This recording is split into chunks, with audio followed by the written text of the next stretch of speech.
The History of Poland, Episode 2. Last week, we left off with the rise of Siemowitz, the first Piast Duke of the Polans. This week, we pick up with his descendants and enter the era of recorded history. According to our friend Gallus Anonymous, that chronicler of Polish history we met last week, Siemowitz had a son, who had a son, who had a son, whose name was Mieszko. Mieszko is an interesting character, since he is the first ruler of the Polans who is decently well documented in the historical record. We see him not only in the chronicles of Gallus, but also in the recorded works of Ibrahim ibn Yaqub, in the records of two separate Saxon chroniclers, and in the records of the Vatican in Rome. Now, foreshadowing alert, a mention of the Vatican may be hinting at some sort of conversion happening sometime soon. Not making any promises, but Poland is a pretty Catholic country. But we're getting ahead of ourselves. Mieszko was born around the year 930. Not much is known about his childhood, aside from some semi-legendary tales of his early blindness that are probably an allegory for his spiritual condition. But around the year 960, his father died, and Mieszko inherited the seeds of what would, by the end of his life, be a functioning, semi-sovereign state of Poland. Well, functioning in the sense that it existed, and sovereign in the sense that it was not completely under the rule of another kingdom. But still, a thing called Poland will exist by the time Mieszko dies. That's a big step forward. Way to go, Mieszko. Anyway, Mieszko becomes Duke of Poland in about 960, and that's about all we know of that exact time period. He seems to have inherited at least the territory of the Polans and a neighboring tribe, the Goplans. But between the time he became Duke, 950 to 960, and the next really firm date we have of his happenings, we don't know what territory he conquered and when or how he conquered it. But before we jump into the life of Mieszko, we should take a step back and quickly discuss the internal politics of the Holy Roman Empire. For anyone familiar with medieval history, you probably just spit out whatever you were drinking. No one talks about the internal politics of the Holy Roman Empire. It's too complicated. Only crazy people would try something so audacious. For those unfamiliar with medieval history, the Holy Roman Empire isn't the normal picture of an empire. It's not some centralized power with all authority vested in the imperial family. Instead, it's a group of provinces and noblemen and bishops all pretending that there's a centralized power with authority vested in an imperial family, but at the same time all actively trying to undermine that quote-unquote central authority. It's confusing, and to be honest, it'd be a lot easier to just skip over it. But unfortunately, the Holy Roman Empire is really, really big. It covers modern-day Germany, Austria, most of Italy, and parts of modern-day France. It's a huge chunk of Western Europe we're talking about here. And so, while I'm going to go out of my way to avoid diving into the internal squabbles of the Holy Roman Empire, we will need to touch on some parts of it. Let's start in the year 919. This was the year that started what historians call the Ottonian dynasty. It was this year that a man was elected King of the Franks. His name isn't important to our story, but when he died, his son, Otto, would inherit his title and pick up a new one, the Emperor of the Holy Roman Empire. Now, who is this emperor? Where does he come from? And what sort of powers does he have? I'm glad you asked. Well, it changes over time, but I think it helps to bring to mind our typical image of a feudal society. Let's say there's a king at the top, then the extended family of the royals, then some aristocrats and noble families, and finally the vast majority of the peasant population. Each of these groups is loyal to the group above them. So peasants are loyal to their nobles and lords whose land they work, while those nobles and lords are loyal to the royal family, which in turn is loyal to the head of that family, typically a king. And all of that loyalty is passed down from generation to generation. In the Holy Roman Empire, however, this isn't really the case. As we'll see over the next few hundred years, there isn't a strict succession from father to son as we might imagine. Instead, the emperor was elected. Not by the peasants, because they can't really read or write and are more worried about food than who the emperor is, but instead elected by the noble families. When the need arose, these noble families would get together and pick one of their group to become emperor in an election. I will bring up that some historians make a big deal about who got to pick the emperor. Some say they were only the emperor if the Pope decided that they were emperor, while others say the nobles got to pick and the Pope's decision didn't matter one way or the other. While that argument may be interesting to some people, I like to just remember that this is during a time period I like to call, if we kill them before they kill us, we're in charge. So, Pope or noble families, the distinction is irrelevant to our discussion of Poland, other than to say that the emperor didn't derive his authority by default of just being born, but had to have it granted to him by a third party. This meant that the emperor had to play politics all day, every day, and typically had to have pro-noble policies in place. After all, they gave him the throne, and if he hurt them, they could work to take it away. Which brings us back to Otto. Otto did not just play nice with the nobles and grant them all sorts of powers. Instead, Otto began to try to centralize power around himself and his family. He appointed dukes and bishops that were related to him, he put money in the pockets of relatives, and he tried to turn the disunified territories of the empire into something resembling a centralized state. And it sort of worked. Until, wouldn't you know it, the aristocrats that he sidelined got a little uppity and started to rebel. Quite a few of them did this, including some of his sidelined relatives. One of which we're going to pay particular attention to, since he picks a fight with the Polans. That man was named Wichmann the Younger. Wichmann would be a thorn in the side of Otto for decades. Starting in 953, Wichmann rebelled against Otto and was swiftly defeated in battle.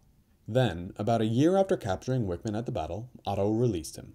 After all, he's family, and I'm sure that when he said he was sorry for rebelling, he really meant it. Here's a hint, he didn't really mean it, guys. He didn't mean it. In fact, exactly 1 year later, we find Wichmann and his brother, whose name I won't bother you with, making a general ruckus in Saxony, which is a territory that roughly overlaps with the northeastern part of modern-day Germany. It's at this time that Wichmann develops his favorite tactic: ally with the Slavs, who don't want to be ruled by a Christian emperor, and lead them into a rebellion. He does exactly this in 954.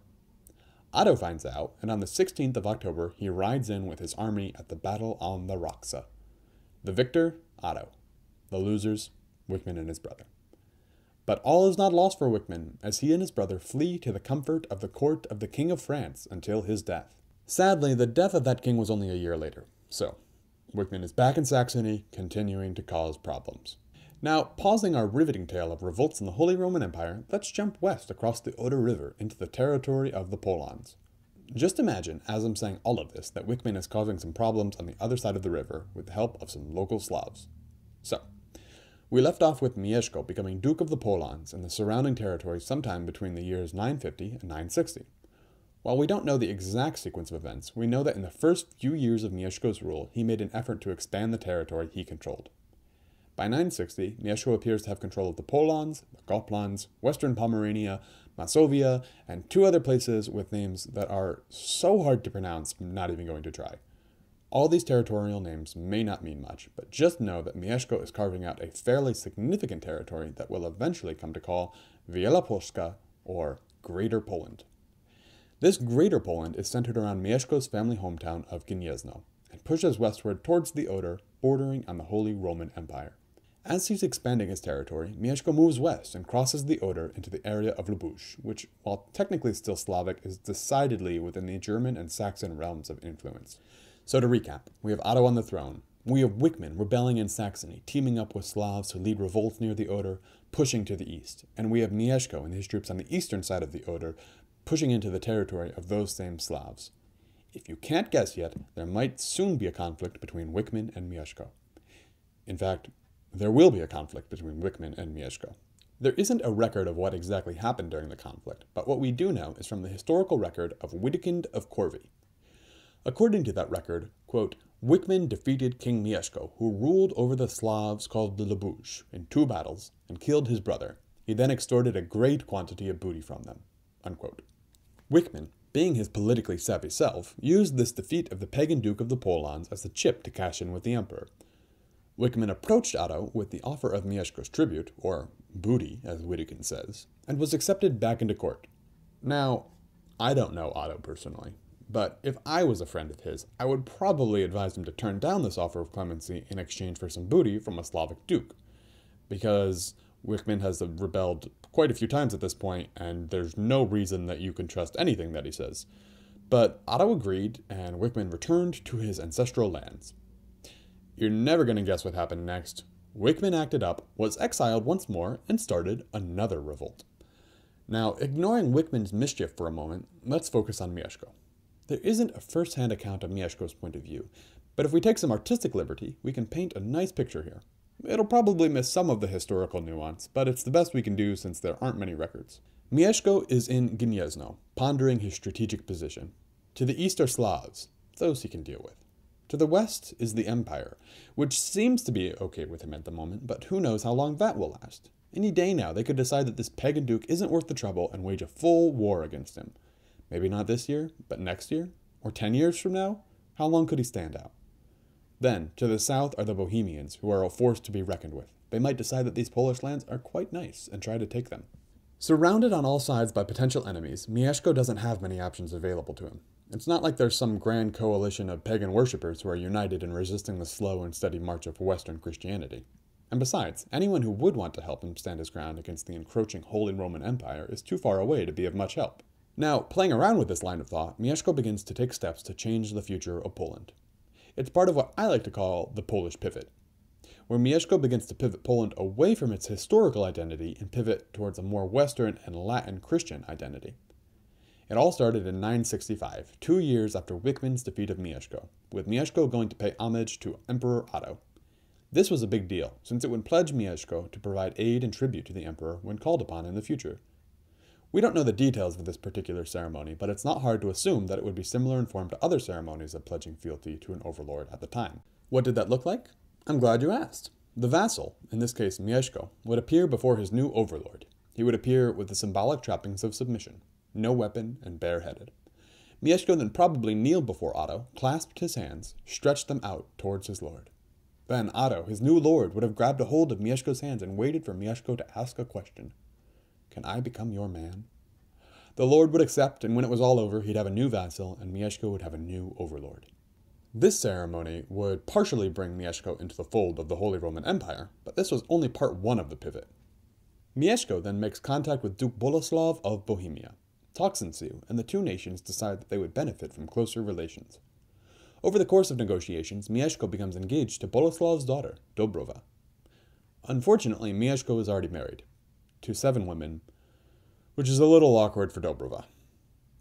But Dobrova, according to records, is well aware of this and demands that if she is going to marry this man, then he must renounce his pagan ways and agree to be married only to her. It's either her way or the highway. But there probably weren't any highways connecting Bohemia and Poland, so really, it was just her way. It was Dobrova's way. The historical narrative that Gallus gives us indicates that it was Dobrova's devout faith displayed in front of Mieszko that swayed him to the religion. Gallus writes, quote, Dobrova refused to marry him unless he gave up this wicked custom and promised to become a Christian. So when he assured her that he would give up that practice of paganism and receive the sacraments of the Christian faith, this lady came to Poland with a great retinue of Christian followers, both secular and ecclesiastic. But she would not agree to marriage until he had taken time to carefully consider the observances of Christianity and the religion ordained by the Church and set aside his pagan errors and then laid himself in the bosom of the Mother Church. So thanks to his devout wife, Mieszko was the first Duke of Poland to receive the grace of baptism, and it is fully enough to say to his praise and glory that in his days and through him, the dayspring from on high visited the kingdom of Poland. End quote. While that's a nice and tidy story, the impact that Dobrova had on her husband's conversion to Christianity is likely exaggerated. Throughout medieval history, the story of a godly Christian wife being married off to a pagan king only to convert that king, and thereby the whole nation, is a common one to the point of disbelief. A few examples include Clovis I, the founder of the Merovingian dynasty, who was reportedly persuaded to convert by his wife Clotilde, and similarly how Stephen of Hungary was influenced by his wife Gisela to give up his pagan ways. Now, while it could theoretically be the case that these wives did influence their husbands to convert, most historians agree that this is more of a literary device used by medieval historians to highlight the characteristics that they saw as virtuous in women, regardless of whether or not those events really happened. Instead of Dobrova's influence, most historians seem to agree that this was more of a political calculus on Mieszko's part than a change of faith, although, honestly, it could have been a mix of both. So, Mieszko stands at the very crossroads of history. Behind him span untold generations of pagan worshippers. In front of him lays the unknown of a new religion that his new wife wants him to convert to. What will he do? Which direction will he go? Will he embrace Christianity or stick to his pagan ways? Will I learn how to pronounce Polish city names? All these questions and more will be answered next week. We'll pick up where we left off and see what the future of Polish religion has in store for us. I'll see you then.